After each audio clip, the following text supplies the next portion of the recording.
ಹಾಸನದ ಹಾಸನಾಂಬೆ ದರ್ಶನ ಈಗ ಭರದಿಂದ ಸಾಗ್ತಾ ಇದೆ. ಕಳೆದ 8 ದಿನಗಳಿಂದ ಲಕ್ಷಾಂತರ ಭಕ್ತರು ತಾಯಿ ಹಾಸನಾಂಬೆಯ ದರ್ಶನವನ್ನ ಪಡೆದಿದ್ದಾರೆ. ಬಟ್ ಅಲ್ಲಿ ರಶ್ಶು ಜಾಸ್ತಿ ಆಗಿರೋ ಕಾರಣ ಬೆಂಗಳೂರಿಂದ ವಿಶೇಷವಾಗಿ ತೆರಳುವ ಬಸ್ಗಳನ್ನ ಸದ್ಯದ ಮಟ್ಟಿಗೆ ಸ್ಥಗಿತ ಮಾಡಲಾಗಿದೆ. ನಾನೀಗ ಮೆಜೆಸ್ಟಿಕ್ನಲ್ಲಿ ಇದ್ದೀನಿ. ಮೆಜೆಸ್ಟಿಕ್ನಲ್ಲಿ ಹಾಸನಾಂಬೆ ದರ್ಶನಕ್ಕೆ ಅಂತಾನೆ ವಿಶೇಷ ಬಸ್ಗಳನ್ನ ಕಲ್ಪಿಸಲಾಗಿತ್ತು. ಆದರೆ ಹಾಸನಾಂಬೆ ದರ್ಶನದಲ್ಲಿ ಈಗ ಸಾವಿರಾರು ಲಕ್ಷಾಂತರ ಭಕ್ತರು ಸೇರಿರೋದ್ರಿಂದ ಅಲ್ಲಿ ದರ್ಶನಕ್ಕೆ ಸ್ವಲ್ಪ ಸಮಸ್ಯೆ ಉಂಟಾಗ್ತಿದೆ.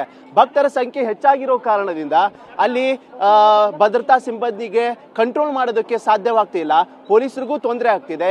ಹೀಗಾಗಿ ಅಲ್ಲಿನ DC ಸೂಚನೆ ಮೇರೆಗೆ ಬೆಂಗಳೂರಿನಿಂದ ತೆರಳುವ ವಿಶೇಷ ಬಸ್ಗಳನ್ನು ಸದ್ಯದ ಮಟ್ಟಿಗೆ ಸ್ಥಗಿತ ಮಾಡಲಾಗಿದೆ. ಪರ್ಯಾಯವಾಗಿ ಹಾಸನ ಜಿಲ್ಲೆಗೆ ಟಚ್ ಮಾಡುವಂತಹ ಬಸ್ಗಳನ್ನು ಮಾತ್ರ ಇಲ್ಲಿಂದ ಚಲಾವಣೆ ಸಂಚಾರಕ್ಕೆ ವ್ಯವಸ್ಥೆಯನ್ನ ಮಾಡಲಾಗಿದೆ. ನಾನೀಗ ಮೆಜೆಸ್ಟಿಕ್ ನಿಲ್ದಾಣದಲ್ಲಿ ಇಲ್ಲಿ ಆಲ್ಮೋಸ್ಟ್ ಇರುವ ವಾಹನಗಳು ಏನು ಬಸ್ಗಳು ಹಾಸನ ಜಿಲ್ಲೆಗೆ ಮಾತ್ರ ಹೋಗುತ್ತೆ. ಬಟ್ ಸಿಟಿ ಒಳಗಡೆ ಎಂಟರ್ ಆಗಲ್ಲ.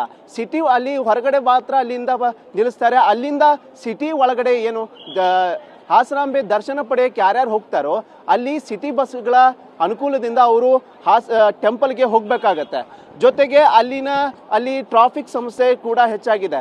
ಹೀಗಾಗಿ ಟ್ರಾಫಿಕ್ ಸಮಸ್ಯೆ ಮತ್ತೆ ಭಕ್ತರ ಸಂಖ್ಯೆ ಅಲ್ಲಿನ ಕಂಟ್ರೋಲ್ ಮಾಡೋದಕ್ಕೆ ವಿಶೇಷ ಬಸ್ಗಳನ್ನು ನಿನ್ನೆ ರಾತ್ರಿಯಿಂದ ಸ್ಥಗಿತ ಮಾಡಲಾಗಿದೆ. ಹೀಗಾಗಿ ಬೆಂಗಳೂರಿಂದ ಹಾಸನಕ್ಕೆ ನೇರವಾಗಿ ತೆರಳುವ ಬಸ್ಗಳನ್ನು ಮಾತ್ರ ಇಲ್ಲಿಂದ ಆಪರೇಟ್ ಮಾಡಲಾಗ್ತಿದೆ.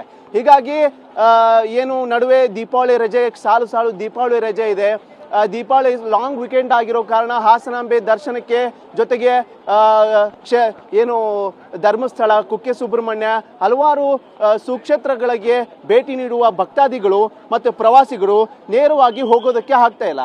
ಹೀಗಾಗಿ ಹಾಸನಾಂಬೆ ದರ್ಶನಕ್ಕೆ ಏನು ಹೋಗಬೇಕಾಗಿರೋದು ಅಂತಹ ಪ್ರಯಾಣಿಕರಿಗೆ ಭಕ್ತಾದಿಗಳಿಗೆ ಸ್ವಲ್ಪ ಸಮಸ್ಯೆ ಉಂಟಾಗಿದೆ. ಕ್ಯಾಮ್ರಾ ಪರ್ಸನ್ ಬಾಲಾಜಿ ಜೊತೆ ಈರಣ್ಣ ಬಸವ, TV9 ಬೆಂಗಳೂರು.